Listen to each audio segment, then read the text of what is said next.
Next on Worcester News tonight, a local man recreating the most iconic images from the Red Sox 2018 season. We get a sneak peek tonight. Plus, the holiday season is near, and one local college fraternity is already gearing up for its annual Thanksgiving fundraiser.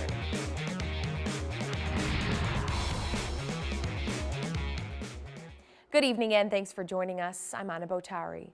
To celebrate a World Series title, a Central Massachusetts man will be painting pictures from the Red Sox 2018 matchup with Los Angeles. Mark Wakis has seen and recreated some of the most iconic moments in Boston baseball history. It's been less than a week since the final out was made. Wakis is already off and running on his next pieces. Our Cam Jandro joins us now live with more. Cam? Anna, Wakis' first assignment was back in 2002. It was the Ted Williams ceremony at Fenway Park. Hundreds of paintings later, he says covering the Fall Classic is the most special thing he gets to do for obvious reasons. Today, we were first to see what he has up his sleeve for the 2018 World Series champion, Boston Red Sox. Mark Wakis has been reimagining images of the Boston Red Sox best moments for the last 16 years. It's basically trying to capture the best images throughout Fenway Park. And it could be from the bleachers, it could be from the pavilions, it can be down at the first row. Wakis is the official artist for the Sox and is creating new paintings to commemorate this year's World Series championship. His art is inspired by pictures he takes at the ballpark. He then draws out small sketches in a notepad and asks close friends on their opinion. 9 times out of 10, it's the same image that everybody likes that I think is the, as I call it, the money shot and the money image. And then from there, it's a layout, and then it goes to the final painting. These are some of those layouts he has planned for the 2018 season. Popular images include the start of the World Series, scenes around Fenway Park, and Andrew Benintendi's Game 2 catch. Wakis has a total of 12 images sketched out, but he likes some more than others. I like this one too. It just says the World Series, and there's Fenway Park, and we all can relate to Fenway because that's where it's home away from home for so many of us. The West Boylston resident has captured famous images like David Ortiz's last game and the final out of the 2013 World Series. Wakis wasn't able to make it to LA this time, but he's happy the Sox won. I was hoping that they would win it back here in Boston, but they took care of business. Wakis says he'll probably take 4 of his layouts and turn them into full-size painting. While he is looking forward to starting, his favorite image hasn't even happened yet. The cherry on top of a World Series title. Already I'm waiting for opening day and counting down for that historic moment where they get their rings and the banner, and to me it never gets old. Now, Wakis expects to be done with his paintings in about a week or so. When they're finished, they'll be hanging on the walls inside of Fenway Park, and if you're interested, you can reach out to him and get one yourself. What a way to celebrate. Anna? Absolutely. And speaking of celebrations, everyone in America had the opportunity to get a free taco at Taco Bell today. It was all in honor of the food chain's annual Steal a Base, Steal a Taco campaign. From the looks of it, people here in Worcester took advantage of the free Doritos Locos Tacos deal. It's all thanks to Mookie Betts, who was the first player to steal a base during the World Series. It went between 2 and 6 p.m., so if you missed it, there's a chance you could get in on it next year. In less than a week, it will be Election Day. Thursday, the YWCA hosted a racial and gender equity forum, taking a closer look at the 19th Amendment. The 19th Amendment to the Constitution granted white women the ability to legally vote in 1920, but women of color were not able to vote until more than 40 years later.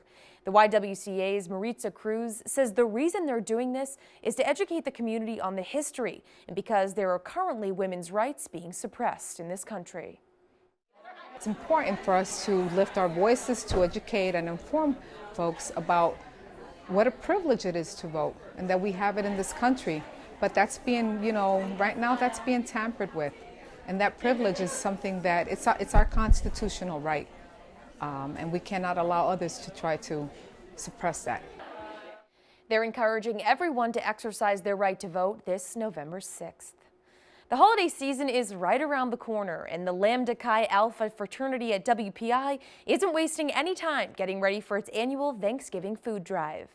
Each year, the fraternity teams up with the Friendly House and the Sheriff's Office to help collect all the Thanksgiving fixins and deliver them to families in need. The effort begins this weekend as they'll drop off more than 10,000 bags to 10,000 homes, asking for people to fill them with non-perishable items. Philanthropy Chair Guy Katz says each year the food donations increase. 20,000 pounds of food, with a goal of 300,000 pounds of food for this year.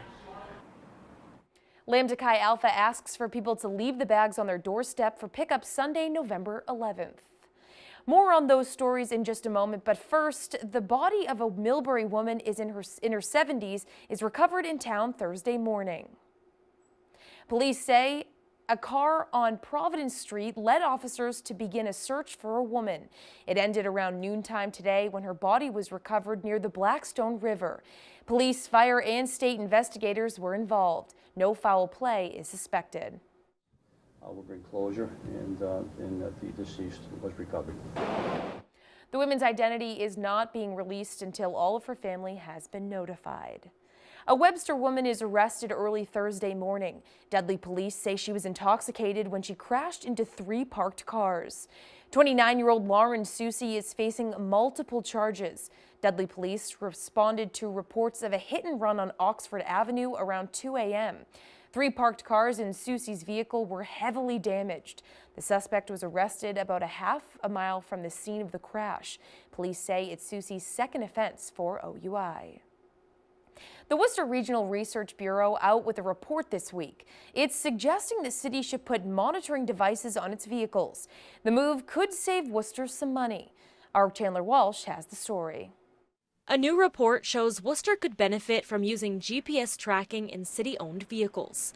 The Worcester Regional Research Bureau says the technology improves efficiency by tracking routes, speeds, and starts and stops. You can plan a more efficient route than you're using. Obviously, your employees are now freed up to do other things with their time, and you can get to more work. Research associate Tom Quinn says the technology costs a couple $100s per vehicle plus an ongoing maintenance fee, but could save money in the long run. If you can get your drivers to be more efficient and to drive more safely or drive more efficiently, you can save a lot of mileage. GPS systems also allow cities to monitor their employees.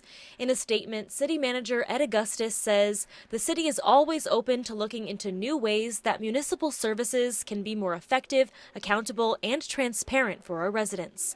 We look forward to fully reviewing the Research Bureau's report and its recommendations. The Research Bureau says the city owns about 900 vehicles, 49 DPW sanders and sweepers already use GPS tracking to make sure they follow planned routes.